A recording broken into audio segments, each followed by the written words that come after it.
sejam muito bem-vindos. Hoje o nosso convidado é o professor e investigador na área da ciência política e das relações internacionais, Francisco Leandro, da Universidade de Cidade de Macau. Muito obrigado por estar connosco. Apresentou muito recentemente o livro Steps of Greatness, The Geopolitics of War, que resulta de um trabalho de pós-doutoramento sobre a iniciativa chinesa Uma Faixa, Uma Rota, e disse na apresentação deste livro que esta é uma iniciativa que vai mudar o centro de gravidade da globalização. Tem vindo, de resto, a ser dito que esta é uma espécie de globalização alternativa, liderada pela China. O que lhe pergunto é, em que medida é que se trata de uma alternativa e em que medida é que poderá ser uma alternativa melhor? Muito obrigado, João Pedro. Muito obrigado à TDM por este convite.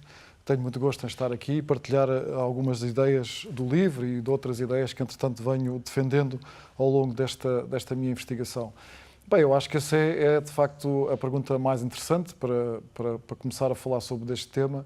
É uma pergunta à qual eu tenho vindo, é uma pergunta que inicialmente começou por ser uma pergunta retórica, que é onde está o centro da globalização, se é que isso existe, e se o centro está, como eu acho que está, ou tem estado até aqui, na área do Atlântico Norte, portanto entre os Estados Unidos e a União Europeia. Pois o ponto é exatamente trazer o centro, não eu, mas a iniciativa, trazer o centro da globalização do norte do Atlântico para a região entre a Ásia e o Pacífico. E isso faz-se através de vários modelos e vários processos simultâneos. Eu penso que o que está a acontecer, eu uma vez disse isto, eu julgo que também referi isso na abertura do livro, disse isto em 2014, 2015, passado pouco tempo do Presidente Xi ter falado sobre a iniciativa, em 2013, e na altura pareceu assim até algum exagero da minha parte, mas o que é facto é que hoje parece mais ou menos consensual que, de facto, quando se fala em termos dos fluxos económicos, quando se fala em termos dos grandes acontecimentos internacionais, quando se fala em termos das grandes iniciativas, das grandes conferências, da maneira como se está hoje a construir as regras do jogo, parece que há um recentrar desta atividade noutro polo, que é com a emergência da República Popular da China e, creio eu, no futuro também com a emergência da Índia. Eu julgo que esta região entre a Índia e portanto, a região Indo-Pacífico, entre a Índia e o Pacífico, é a região que no futuro vai dominar todos os processos de globalização. Quando falamos em globalização, aqui enfim, podemos abrir aqui uma caixa de Pandora que nunca mais acaba. Mas eu estou fundamentalmente a referir-me aos processos atinentes às trocas económicas e comerciais, aos processos de diálogo de natureza diplomática e, digamos, a todo o consequente ou toda a envolvente natureza cultural. Dou-lhe só um exemplo. Aquilo que está a acontecer agora neste lado do mundo, do ponto de vista da própria digitalização da comunicação, vai certamente ajudar a este processo. O Presidente Xi costuma, enfim, referir estas coisas como peoples to peoples, portanto, ligação entre as pessoas, mas o que é facto é que a tecnologia hoje, e a tecnologia é certamente algo que está num contínuo desenvolvimento e, portanto, esta região da Ásia, com o Japão incluído, com a Coreia do Sul, onde estive há relativamente pouco tempo, é certamente digamos, a tecnologia não pode ser ignorada neste contexto da globalização. Eu penso. Mas o que é que a China pode acrescentar em termos de qualidade de vida para um cidadão global com esta iniciativa? O que é que difere no essencial de uma globalização liderada pelos Estados Unidos, que é o que tem acontecido? Estamos só a falar de um tipo diferente de capitalismo de Estado, por exemplo? Bom, isso não sei. Enfim, o modelo, como a China o apresenta, é um modelo socialista com características chinesas para a nova era, agora depois com o Presidente Xi. Basicamente, é a nomenclatura oficial. Basicamente, o que isto quer dizer, depois traduzido por miúdos, como nós costumamos dizer em português, é de que se trata de uma economia de planeamento central, com as características das economias de natureza socialista, mas com uma economia que tem, pois, por princípio, uma abertura pontual com um modelo de redistribuição. É isto que isto quer dizer, por palavras simples. Mas também quer dizer uma outra coisa, que é um modelo de redistribuição de ganhos, não a partir de uma industrialização massiva, como temos observado até agora, mas de um incremento tecnológico. É isto que o Presidente Xi disse depois do 19º Congresso. Mas a sua pergunta, quando se refere ao modelo, penso que é um bocadinho mais, mais profunda, no sentido em que nós habituámos-nos a olhar para os modelos das relações internacionais, fundamentalmente aos modelos económicos, com modelos baseados em pré-condições, que isto é, quer o consenso de Washington, quer o próprio, portanto, a ideia de colaboração da União Europeia, são sempre modelos pré-condicionais. Eu acho que, digamos, a carta ou o modelo que a China está a procurar fazer, que é ainda um modelo em construção, é um modelo que parte de uma ideia de que o modelo se constrói a si próprio. Portanto, se nós olharmos, por exemplo, para o modo como a China coopera com diversos países, é quase tailor-made, ou seja, não há um modelo em si, mas há um modelo que se adapta às circunstâncias específicas de cada um dos parceiros. Portanto, eu acho que este modelo sem pré-condições é um modelo que, do meu ponto de vista, é muito atraente. É muito atraente e não é só do meu ponto de vista. Eu lembro, por exemplo, quando foi da última reunião do FOCAC, eu lembro-me que vários dirigentes africanos... falar do Fórum China-África. Foi o Fórum China-África, obrigado. Vários dirigentes, enfim, apontaram algumas deficiências do modelo, nomeadamente a questão das dificuldades de balanceamento nas relações bilaterais, mas uma das coisas que foram todos unânimes e todos acharam que esse, de facto, é um aspecto muito positivo, é de que o modelo não se baseia numa pré-conceção a impor aos parceiros, mas é algo que é construído e partilhado à medida que o tempo decorre. Veja, por exemplo, só a título de curiosidade, por exemplo, as parcerias que a China tem estabelecido com os diversos países, nomeadamente com Portugal em 2015, mas também a primeira parceria que a China estabeleceu, se a memória não me falha, foi com o Brasil em 1993, julgo eu, não deve errar muito. Todas essas parcerias com a União Europeia, com a União Africana, portanto, a lista é extensa, mas todas elas são um modelo que se desenvolve a si próprio. Não é uma espécie de catálogo, eu tenho aqui um catálogo e tu queres ou não queres, mas digamos, este diálogo, esta evolução. Há parcerias que, entretanto, se transformaram, mudaram de nome, evoluíram, deixaram de ser parcerias só a cobrir uma determinada área e passaram a ser mais comprehensive, mais globais. Portanto, eu acho que isso é um modelo que atrai muito os parceiros chineses e, portanto, neste contexto da globalização. Portanto, diria que, digamos que aquilo que é mais atraente, julgo eu, do meu ponto de vista, é não haver um modelo e, portanto, o modelo se ir autoconstruindo.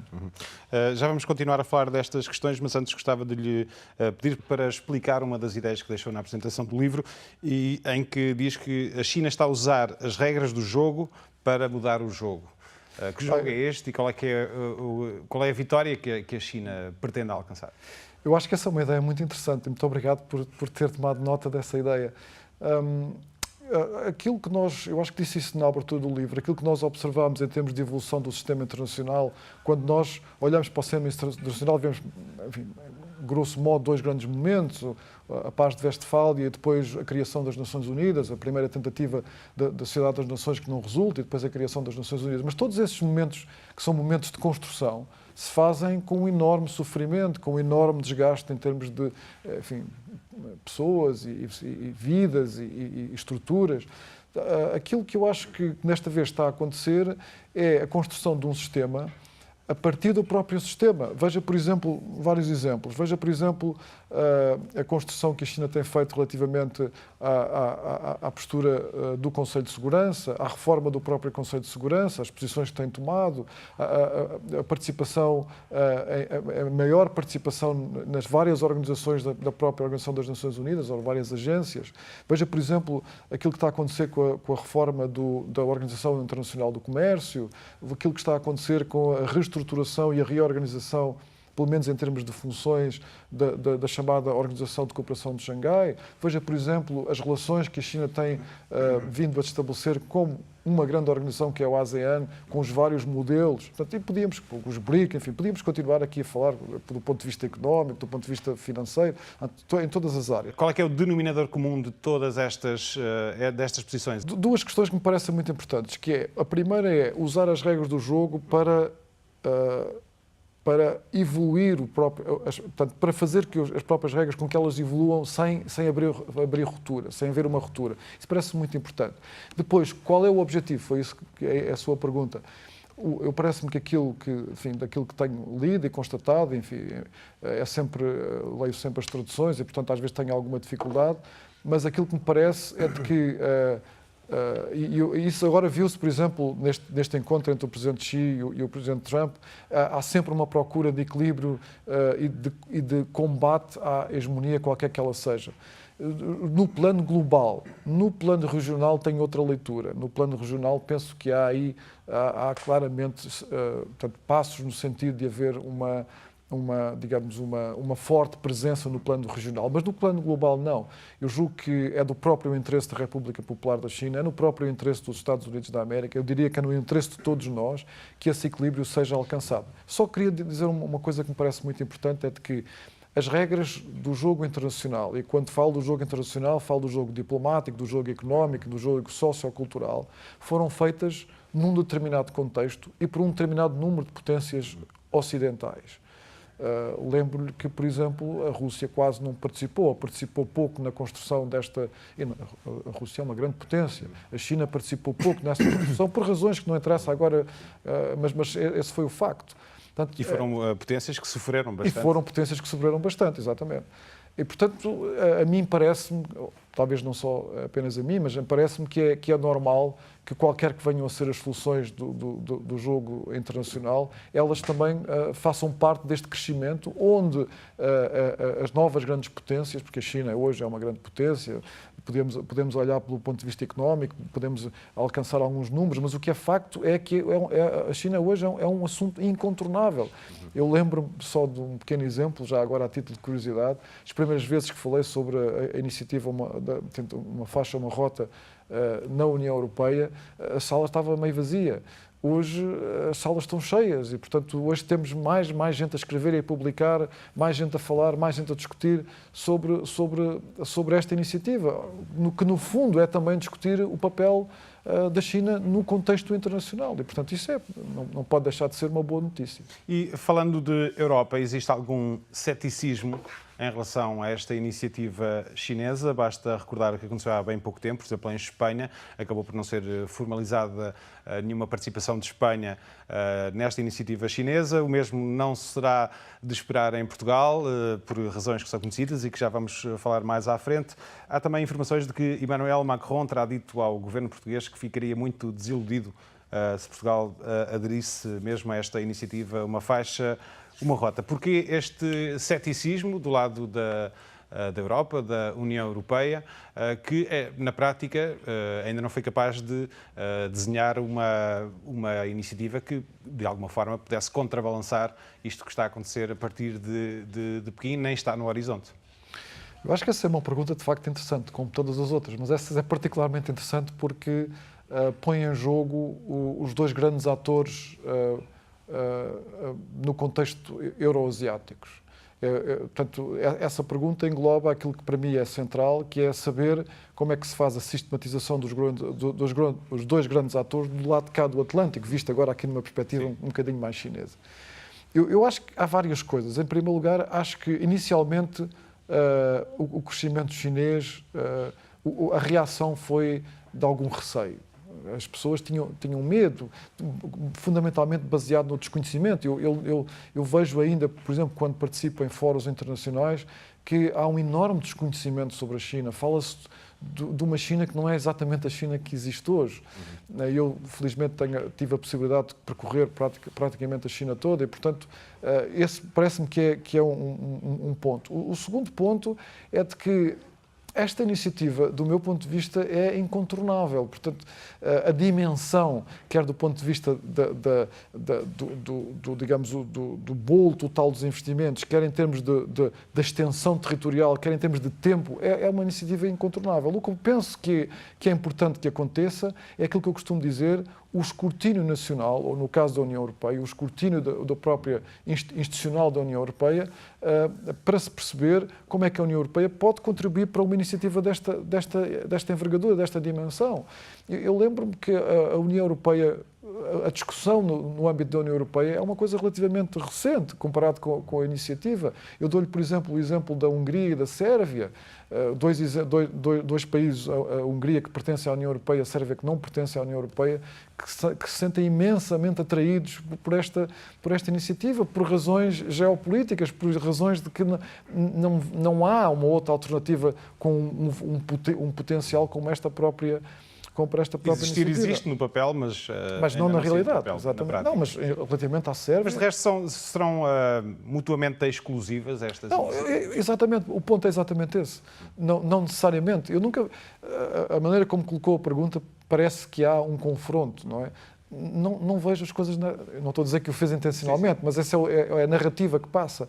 Eu não vejo que haja um confronto. Quando eu digo que é necessário um escrutínio nacional para se perceber como é que cada um das organizações internacionais ou dos Estados podem contribuir para a iniciativa, e não vejo que haja nisso um antagonismo, quer económico, quer político. Fico até surpreendido como é que o presidente francês... Eu percebo porque é que ele o diz, mas fico surpreendido como é que o presidente francês pode colocar as coisas nesses termos.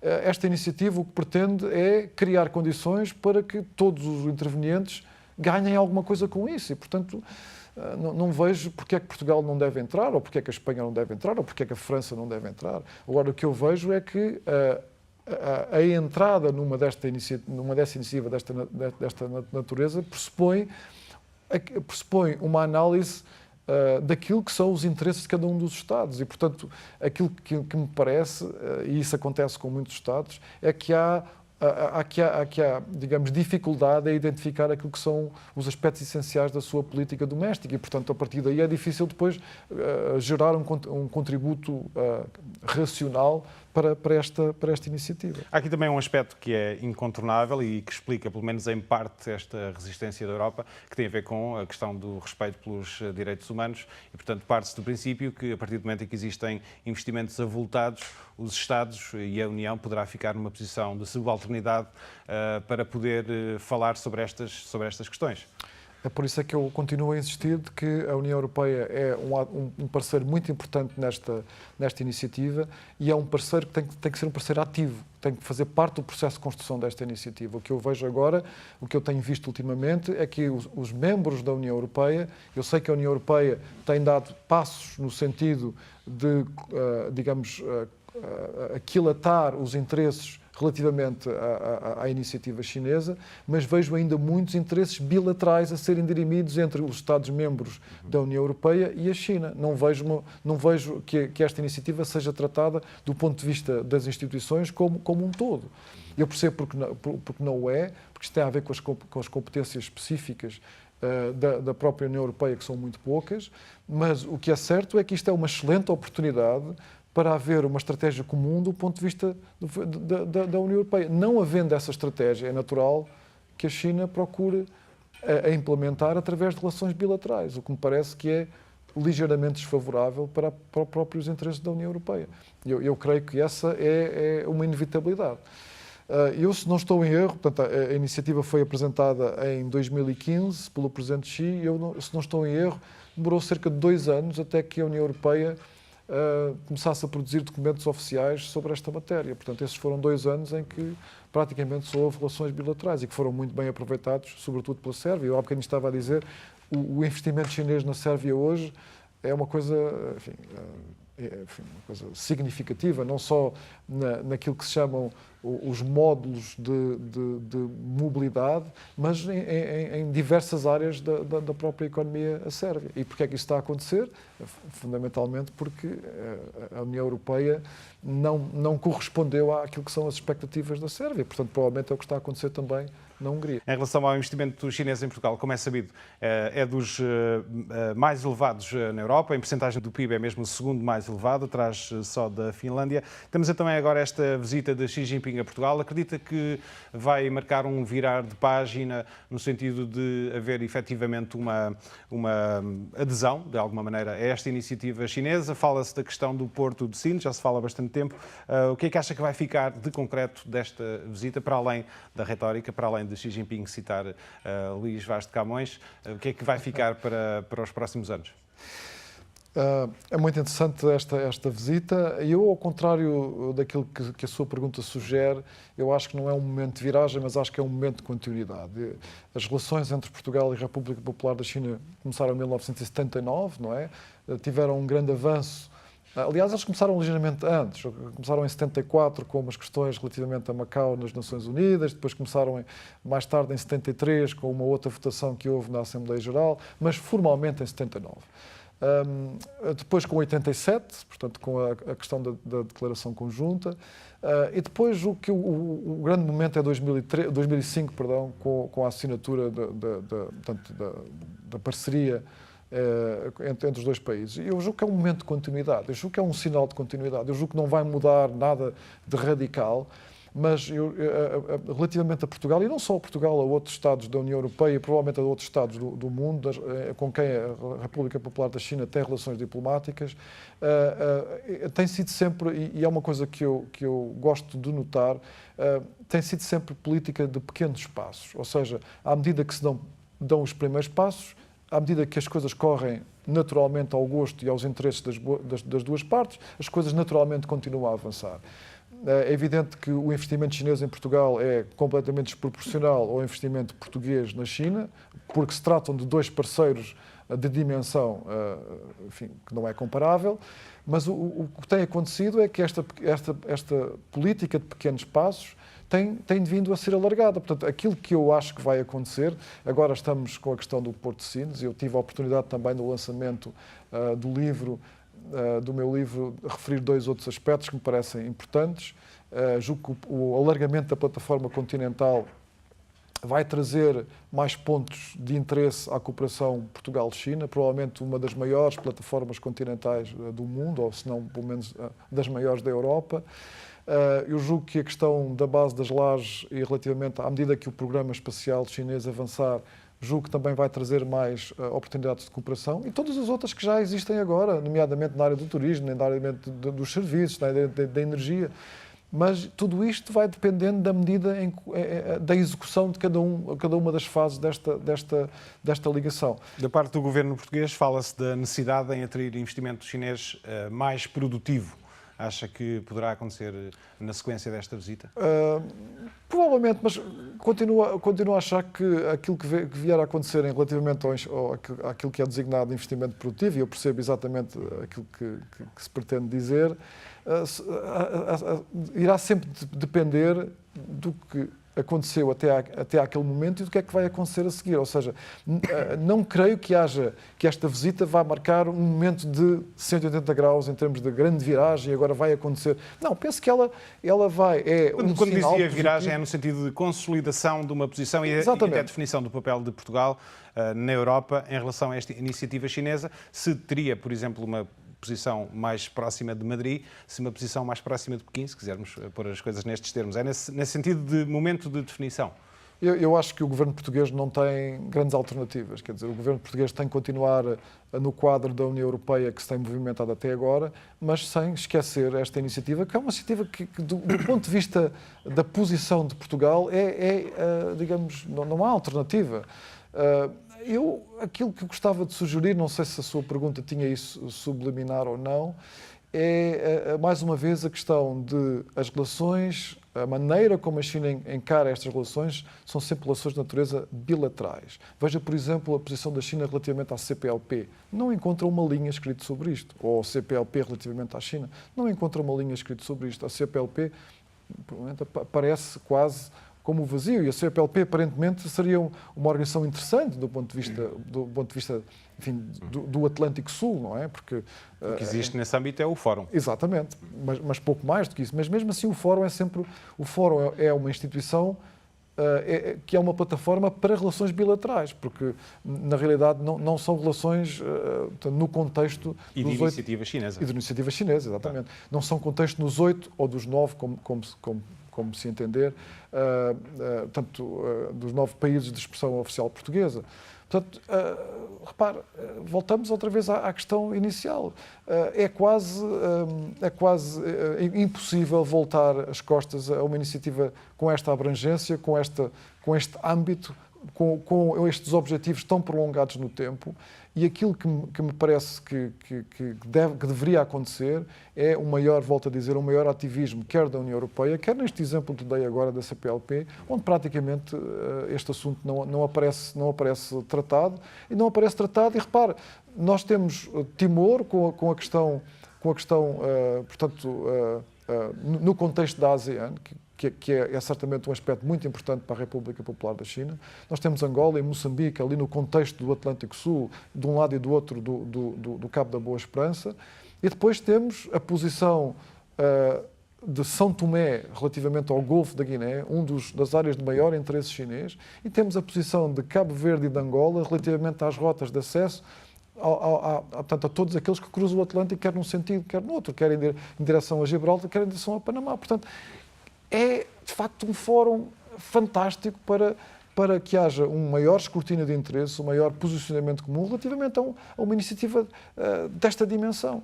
Enquanto os Estados continuarem a tratar tudo do ponto de vista, portanto, os seus interesses do ponto de vista bilateral, sem haver uma concertação, pelo menos regional, não me parece que o resultado final seja do interesse dos Estados e certamente também não do interesse da China. Aquilo que disse há dias a um colega seu num outro jornal é de que não parece que esta iniciativa procure construir desequilíbrios. Isso portanto, no curto ou médio prazo acabará por se voltar contra a própria. Mas acaba por ser uma crítica recorrente.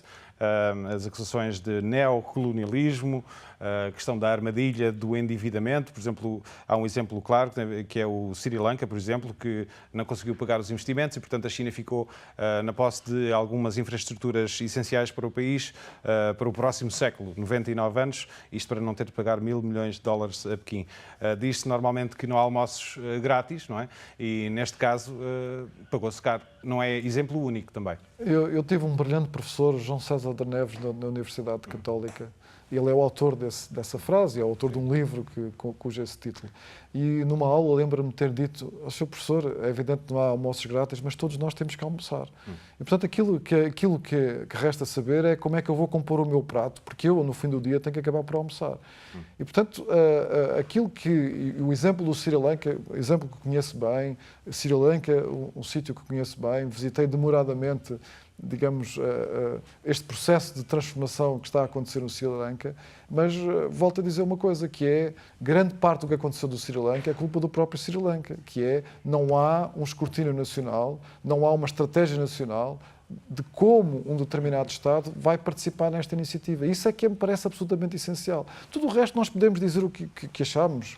Eu acho piada o argumento do neocolonialismo. Enfim, esse é um argumento absolutamente recorrente, é aquilo que todos nós hoje vivemos. Isso podemos até falar do neocolonialismo das próprias empresas transnacionais. Quer dizer, isso é uma boa parte das regras do jogo. Agora, a questão essencial é como é que cada proponente a participar neste jogo se vê a si próprio e se vê os seus interesses no contexto desta iniciativa. E o Sri Lanka, custa-me muito dizer isto, mas uma boa parte do problema foi criado pelo próprio Sri Lanka. E eu percebo que o Sri Lanka tenha uma enorme vontade de ultrapassar as suas dificuldades de desenvolvimento, porque esta iniciativa é muito atraente. Mas isso pressupõe eu estou-me a repetir, mas isso pressupõe um amplo consenso nacional, pressupõe uma estratégia nacional e pressupõe que isso seja negociado com os seus parceiros. Portanto, acho que aqui o mal da fita não é quem oferece o almoço. Quer dizer, quem oferece o almoço, eu dou aquilo que eu acho que é o melhor almoço. Se depois as pessoas modificam o almoço por caviar e depois me vêm culpar a mim que eu ofereci caviar, não me parece que isso seja uma crítica aceitável. No caso para continuar a metáfora, no caso do almoço em Lisboa, qual é que é o preço que Portugal terá de pagar? Eu preferia discutir de outra maneira. Eu preferia... Nestas relações bilaterais há sempre interesses, não é? Portanto, obviamente, não sejamos ingênuos, ninguém oferece um prato de almoço se não houver uma contrapartida. Por acaso não é verdade, eu acho que há muita gente que faz caridade, mas não se trata de um exercício de caridade. Esta iniciativa não é uma iniciativa de caridade, é uma iniciativa que procura acertar interesses por forma a tirar deles o máximo partido. E, portanto, voltamos aqui outra vez à estaca zero. Nós temos assistido em Portugal a uma narrativa política de que a prioridade é o mar. temos assistido em Portugal que já há vários ciclos políticos em que a prioridade parece ter sido o mar, parece ser ainda o mar. Mas quando eu sei que, entretanto, foram revistos vários conceitos, nomeadamente o conceito estratégico de defesa nacional, em que o mar aparece no centro, enfim, das prioridades.